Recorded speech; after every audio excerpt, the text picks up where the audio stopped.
Saudi আরবে এক আদালত হয়েছে। আদালতে দুই ভাই ঝগড়া করছে। এক ভাই বলছে মাকে আমি রাখবো, আরেক ভাই বলছে না মাকে আমি রাখবো। দোনো ভাই ঝগড়া করছে মাকে ঘরে রাখার জন্য। এরপর এক ভাই মাকে নিয়ে চলে যাচ্ছে, আরেক ভাই মাটিতে গড়া দিতে দিতে অবস্থা খারাপ। সৌদি আরবে আদালত হয় মা বাবাকে ঘরে রাখার জন্য, আর আমাদের দেশে আদালত হয় মা বাবাকে ঘর থেকে বের করার জন্য, ঠিক কিনা? যুবক, তোমাকেই বলছি, তোমার বন্ধু তোমার আপন নয়, তোমার বউ তোমার আপন নয়, তোমার শ্বশুর শাশুড়ি তোমার আপন নয়। এই পৃথিবীর বুকে আপন হলো তোমার মা এবং তোমার বাবা।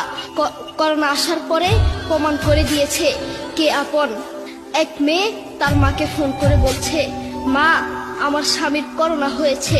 মা বললেন সাবধান, তার কাছে যাবি না, আমি সকালে সিএনজি পাঠিয়ে দিব, তুই টপ করে সিএনজিতে উঠে যাবি। এটার নাম দুনিয়া, এটার নাম দুনিয়া। করোনা হওয়ার পরে বন্ধু বন্ধুর কাছে যায় নাই, করোনা হওয়ার পরে শ্বশুর শাশুড়ির কাছে যায় নাই, করোনা হওয়ার পরে স্বামী স্ত্রীর কাছে যায় নাই। কিন্তু করোনা হওয়ার পরে এখনো ইতিহাস আছে, মা তার ছেলেকে গিয়ে চুমু খেয়েছে। করোনা হওয়ার পরে এখনো ইতিহাস আছে, বাবা তার ছেলেকে কাঁধে নিয়ে হাসপাতালে গিয়েছে, ঠিক কিনা? যুবক, তুমি তোমার মাকে কিছু মনে করছো না, তোমার মাকে তুমি ঘর থেকে বের করছো।